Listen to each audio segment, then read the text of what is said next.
Just so this piece doesn't get misinterpreted, please let me preface it with the following. I believe Hakuho is unquestionably a sumo genius. Everything he's achieved inside the dohyo, he has achieved on merit. But one of the core themes running through both of his books is the idea that no matter how naturally gifted you may be, no matter how hard you may have worked, you will need some luck along the way if you're to get to the top and stay there. So I want to present that theme to you here because it's obviously important to him, and it's going to be based on examples that he himself has provided. You are probably used to hearing athletes from a number of disciplines claiming that you make your own luck. It should thus come as no surprise to hear Hakuho declare, "Luck comes to those who work for it." But be that as it may, you might be surprised to learn just how much luck Hakuho has had. No one denies that he has special talents which were always destined to take him far. But to thoroughly examine what it takes to produce a sumo champion, we have to consider the luckier elements too. Firstly, as Asashoryu says in takes one to know one fashion, he's a thoroughbred. Hakuho, like Asashoryu, was fathered by one of the most famous names in Mongolian wrestling, who could not only advise him technically, but had connections with every key figure in Mongolian sumo. And, as Hakuho would be the first to admit, twice in his autobiographies alone, those connections saved him at the very first hurdle. At 15, weighing just 62 kilos and losing most of his practice bouts, he was within a whisker of being rejected. His Mongolian friends were all snapped up by scouts, leaving him standing in an empty Osaka warehouse, crying, in English, because he couldn't speak Japanese, "I don't want to go back!"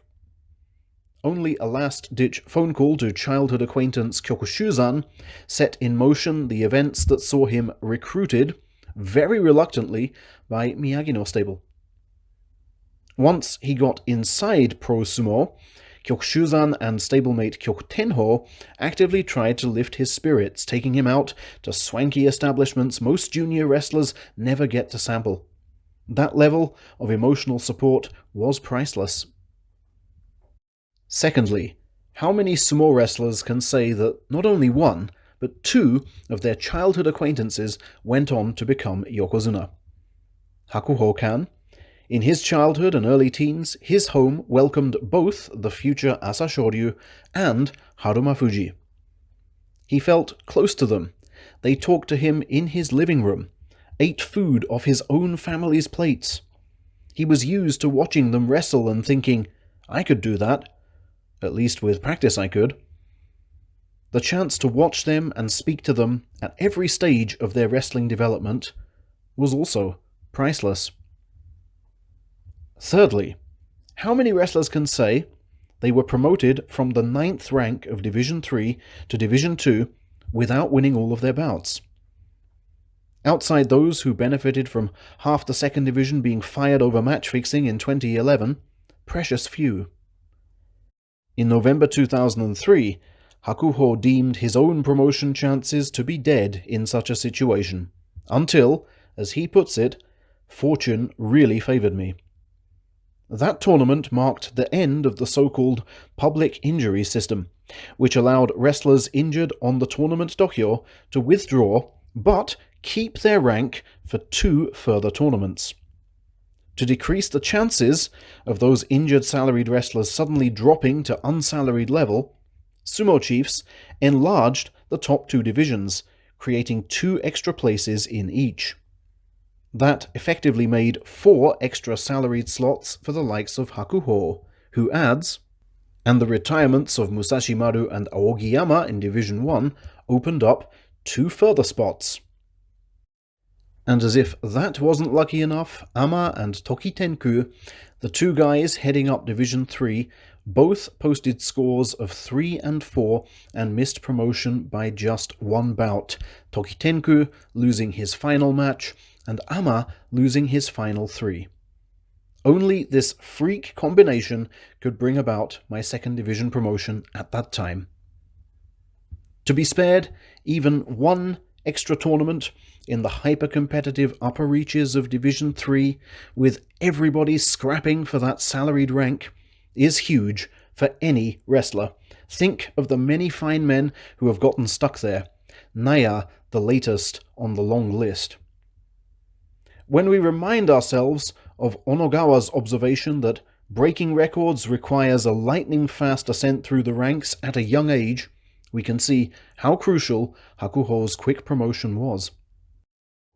Fourth, and this is more to do with the record-breaking side, just how beneficial was it to have the 3 men most capable of defeating him all removed from the equation before their time by twists of fate? How many good years did Asashoryu have left in him at the time of his resignation for an off-the-dohyo incident? Hakuho was undoubtedly the better fighter and beating him for fun, but he wasn't always walking away with the title. Such was Asashoryu's power to intimidate, even from ringside, that Hakuho only won 4 titles in tournaments the Blue Dragon actually finished.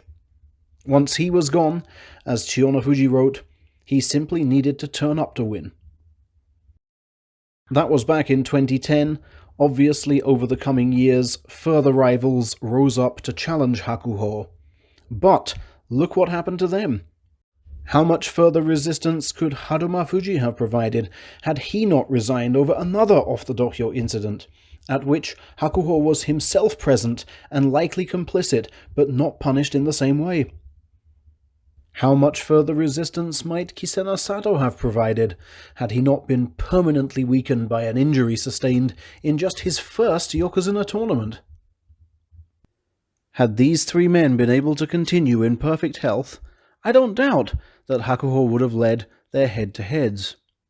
But I'm also sure that his title count wouldn't be 44.